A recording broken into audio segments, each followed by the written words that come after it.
the debate in Indian politics never seems to die down. First, it was about the release of amount of something around 2,150 crores to Tamil Nadu as regards the Samagra Shiksha Abhiyan funds, and now it is the delimitation issue. Friends, let's have a view at this video. To this all party meeting that was called today. இந்த தொகுதி மறுசீரமைப்பு என்பது தமிழ்நாட்டுக்கு மட்டுமல்ல ஒட்டுமொத்த தென்னிந்தியாவுக்கே அபாயமான செயல். இதில் நமக்குள்ள கருத்து மாறுபாடு இருக்குதுன்னா இருக்காது, நமக்குள்ள கருத்து மாறுபாடு நிச்சயமா இருக்காதுன்னு நான் நினைக்கிறேன். இந்திய ஜனநாயகத்தில் தமிழ்நாட்டுக்கு கிடைக்கிற அரசியல் பிரதிநிதித்துவ உரிமை மீதான நேரடி தாக்குதல். இப்படி ஒரு சம நீதியற்ற அநீதியான தொகுதி மறுசீரமைப்பு செயல்படுத்தப்பட்டால் இந்திய அரசியலில் தமிழ்நாட்டோட குரல் நெரிக்கப்படும்.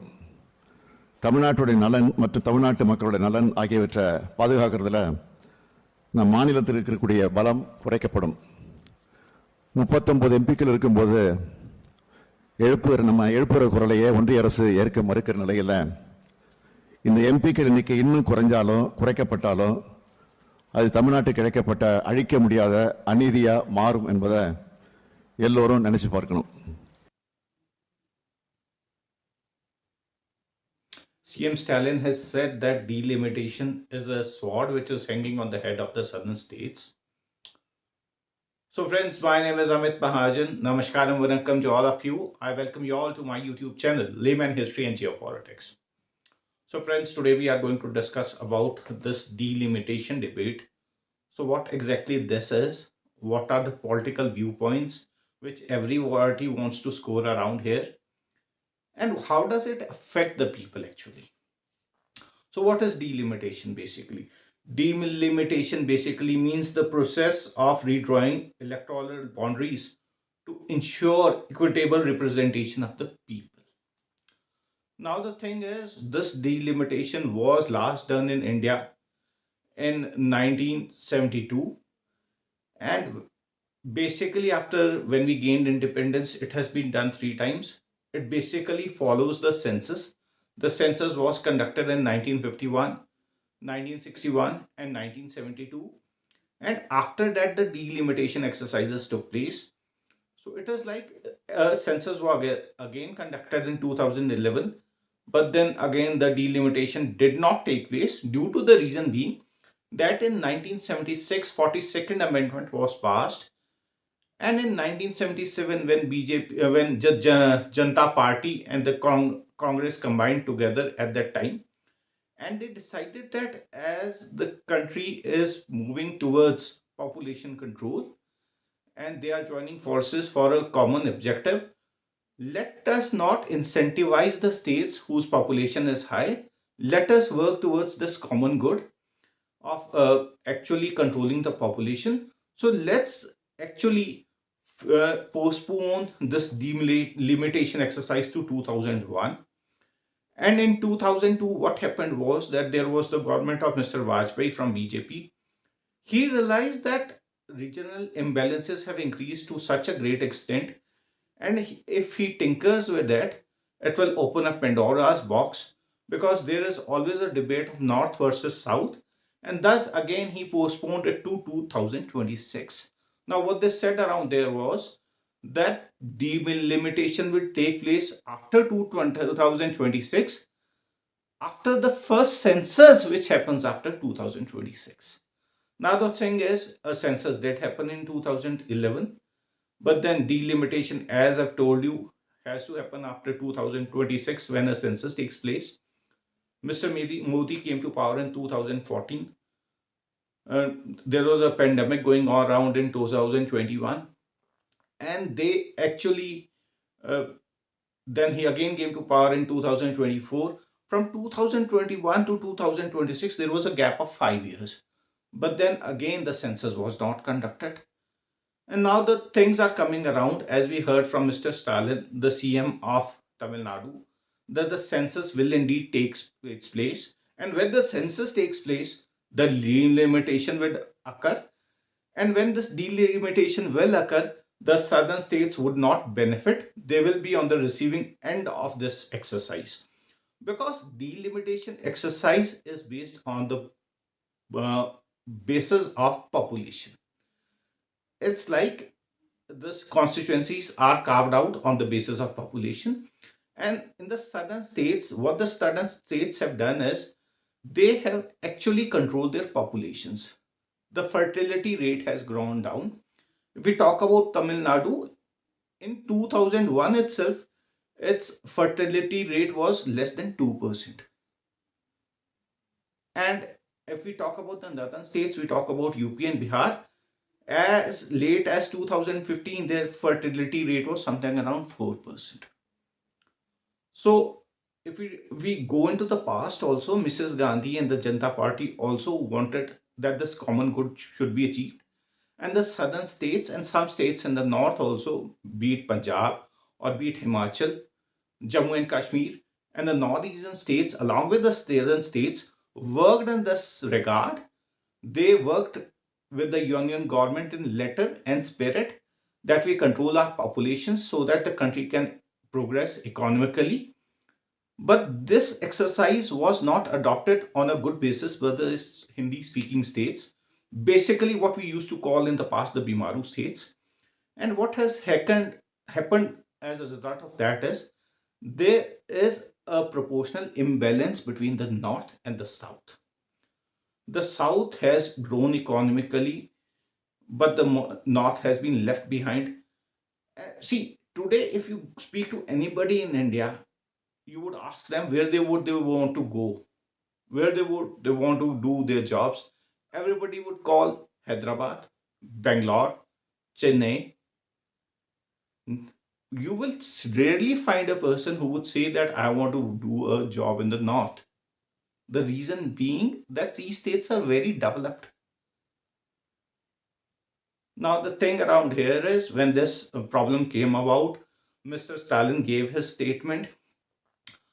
He was joined by Mr. Siddharamaiah, who is the Chief Minister of Karnataka, and he gave a statement. And his statement was that going by the uh, remarks of Home Minister Mr. Amit Shah, just a moment. Going by Home Minister's vague remarks, Amit Shah's statement is not trustworthy. It seems to be creating confusion among southern states. Either he lacks proper information or there is a deliberate intent to disadvantage the southern states, including Karnataka, Kerala, Tamil Nadu, and Andhra Pradesh. If the central government genuinely wishes to ensure fairness for southern states, then the Home Minister must clarify whether delimitation will be based on latest population ratio or the current number of Lok Sabha seats. So this is what Mr. Siddharamaiah said. And during that time, Mr. Amit Shah, the Home Minister of India, was also in Tamil Nadu while inaugurating party offices at Coimbatore, uh, Thirunellavelmalai, and Ramnathpuram. He gave a statement. Mr. Stalin, the Modi government has made it clear in Lok Sabha that after delimitation on pro rata basis, not a single seat will be reduced in any southern state. And I want to reassure the public of South India that Modi ji has kept your interests in mind to make sure that not even one seat is reduced pro rata. And whatever increases there, southern states will get a fair share. There is no reason to doubt. Now, the question here arises is the fair share. When you're talking about the fair share, the thing is, how do you say that? How do you quantify this fair share thing? Are you going to keep the constituency same? So if we are going to continue with these 543 constituencies, seats for the Lok Sabha, in that case, you will have to redraw the boundaries of the constituencies. And when the boundaries will be redrawn, in some states the constituencies will increase, and in some states the constituencies will go down. As Mr. Stalin said, in Tamil Nadu, the seats will decrease from 39 to 31. And other southern states also in Karnataka, they will decrease. It's just Kerala, which is actually it's the most developed state, most literate state. And in this entire exercise, this is the state which is going to lose the most. Its seats are 20, and if this exercise is carried out, its seats will reduce to 19. Now, the first thing is, if you are going to keep the same number of seats, that's 543, then the seats of Tamil Nadu will reduce from 39 to 31. And the second scenario is that as the new parliament building was established, new Lok Sabha was built, the number of seats that are the seating capacity is 848. So if you take up that you are going to make 848 constituencies, in that case, the seats of Tamil Nadu will increase from 39 to 47. From just a moment. For Karnataka, they will increase from 28 to 41. For Kerala, again, I've told you it's going to be 20. They were 20, they'll reduce to 19. And for Telangana and Andhra, they have 42 seats and they will increase to 48 seats. But on the other hand, if you compare them with the seats of the northern states, you will actually recognize that the fault lines do exist around here. If seats are increased to 848, as I've told you, and I've told you how the range of the southern states will increase. Now let us talk about the northern states. The UP, the seats will increase from 80 to 128. Bihar will increase from 40 to 70. Rajasthan will increase from 25 to 44. For I think Madhya Pradesh, they will increase from 29 to 52. So you see, as the southern states today, their seats are something around 129 members they sent to Lok Sabha, the present Lok Sabha, and their share is 23.57%. And if this formula is applied, their share will reduce to 19.85%. And if I talk about the northern states, they are sending 199 members to Lok Sabha. Their share is 36.64% at present. Their share will increase to 43.35%. And this is exact the north domination which the south is against. They are saying we followed the the union government's diktats regarding population control, regarding economic development. We actually, female mortality rate, we actually reduced. We gave education to our masses. We developed on the health parameters. And we are being getting penalized for our development, the goods that we did. And on the other hand, the states which actually did nothing on these parameters, they are going to get rewarded. So that's the problem which the southern states are raising, and this is a genuine concern on their side. As regards BJP, they have apprehensions regarding BJP. The southern states are right around here when they say that they don't trust the union government. In 2023 also, I remember Mr. Modi, our Prime Minister, had given a speech. In the speech, he was actually referring to Mr. Rahul Gandhi's statements regarding jitni abadi, jiski jitni abadi utna hak. He was saying that if this formula is applied, the states of South will decrease by 100 seats. And when the Women's Reservation Bill was being tabled in the Parliament, our Home Minister, Mr. Amit Shah, had said that after the elections, the census will take place, and after that, the delimitation exercise will take place. Now, the problem here is BJP is not clarifying that what sort of formula are they going to table in front of the masses, in front of the political parties, on the basis of which this delimitation will be done. So why are they creating such a confusion in the minds of the people? And we all know that BJP gains its power from the northern Indian plains. There are 129 seats in southern India. In 2024 elections, BJP got something around just 29 seats from South India. And if the seats from the north increase, and it's 848 seats as we discussed earlier, so it would be something around 424 seats to the half mark. And then the half mark, if I'm saying that if we are discussing that UP would be 128 seats, Bihar would be 70 seats, MP would be 52 seats, Maharashtra would be 68 seats, Rajasthan would be 44 seats. In that case scenario, what would be the eminence of the South? what sway will the South hold around here? BJP, if it has to come to power, it will actually come to power on the basis of these very states. And in that case, as in today's scenario, it requires the support of regional allies. As TDP Chandrababu Naidu, it requires support of Nitish Kumar from Bihar. Such a situation will emerge when these regional kshatrabs will not hold any sway as such. Their hold on the political power will be greatly reduced because BJP on its own will hold a sway, hold a majority, and actually the federalism around here will be compromised. So when we talk about BJP is not doing good around here. We know, as per the 15th Finance Commission, it allocates funds to the states on the basis of 2011 census. Earlier, for the southern states, actually the funds used to be something around 18.62% allocation used to be. Now it has been reduced to 15.8%. And when we talk about the Finance Commission, there are two scenarios here. One is the population weightage. It gives a population weightage of a state. It gives 15% around here. And there is second thing, that is income distance. Now this income distance is the income distance between a per capita income of a state versus the state which has the highest per capita income. So 45% weightage is given to this income distance, 15% is given to the population.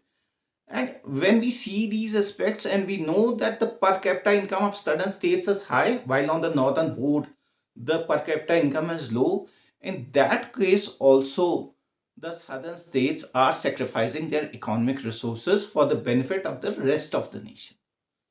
So when they are sacrificing their resources, they are actually on the receiving end as regards as economics is also concerned. Why should they bear this political brunt at this moment again? That's the question. Karnataka, Tamil Nadu, Maharashtra, they contribute around 30% of the GDP. That's a huge number actually. And what do these states get in return? Especially the southern states get in return, we all know. Their funds are bare minimum as compared to their contributions. Now, the way ahead, I believe, would be that you freeze the seats. See, our population is increasing, we all know. But in coming 3 decades, it's going to boom up and then it's going to stabilize. When it is going to stabilize, uh, and eventually it will go down to a level where it will be below the replacement level, a time will surely come. So it is no use increasing the seats in Lok Sabha and creating confusion all around here. So this, what the center should do is, center should cap the seats at 540 through 543. It should basically freeze it at the stage, because it will basically, it's no use opening this Pandora's box. It will create huge regional imbalances, huge regional problems between the states. And PM should give a statement in the parliament. He should address all the members of the parliament, all the political parties, and reassure them that nothing of the sort is going to happen. When Mr. Amit Shah had given a statement in Tamil Nadu that no seats of southern states will be reduced, if we would have added that no seats of other states will go up, this issue would not have come up actually. So it's on the part of our political leadership to actually reassure the masses and the political parties in opposition that nothing of the sort is going to happen. Southern states are just around here. It's not that they are weaponizing this issue. See, when Mr. Stalin has come to power and when Mr. Modi has come to power, they've come to power on the basis of fair elections. When they've come to power on the basis of fair elections, there are going to be political divergences. There are going to be political opinions of all the people. And all should be respected, all should be heard. That's the point. We know the American system, House of Representatives, they have 435 seats. It was frozen in 1913. America's population has increased from 9 crores then to 34 crores today. but the seats are actually capped at 435. Now, it also helps in other way also, that no single region can dominate the other region, as we see in the in the Senate also, 2 seats to each state. No, actually, there is no chance that bigger state can dominate a smaller state. So how does not happen in India? That's the question. It's for the center to actually reassure the parties concerned that nothing of the sort is going to happen. It's basically about the fertility rates, and it's not just a question that it is going to affect the south. It is going to affect northern states also, the northeastern states also. Punjab, we see the fertility rate is just 1.5. Haryana, it's 1.8. Haryana today has 10 seats. Punjab has 13 seats in Lok Sabha. If this delimitation exercise is carried, Punjab seats will go to 18, 10 to 13 to 18, and Haryana will go from 10 to 18 or maybe 19 also. And what effect will it have on the psyche of the Punjab people? It's a sensitive state, as of we all know. So the states which are performing well, why are you going to de-incentivize them? Why are you going to punish them? That's the question. Jammu Kashmir again, their fertility rate is just 1.4. And it all basically depends on the education your masters have, and health facilities, and basically how you educate your people, how the people are aware about their family planning methods. Now, these people were aware, these states were aware, they've reaped the benefits. Uttar Pradesh may be a big state, GDP wise, maybe ranking third or fourth. I'm not pretty sure about that. But then it's on the basis of such huge population. It's not on the basis of industries or the service sector, which South has actually shown us the path. So, as an Indian Union, let us strive together, let us work together, and it is in the hands of the central government, and I would say in the hands of opposition parties also, that you should sit together and find ways to actually rise in the interest of common good, the common national good, and not feign these regional sentiments. So, friends, this was all from me for today. My name is Amit Mahajan. I hope you liked my video, and if you did, kindly like, subscribe, and share my YouTube channel, Layman History and Geopolitics. Namaskar and welcome to all of you. Thank you.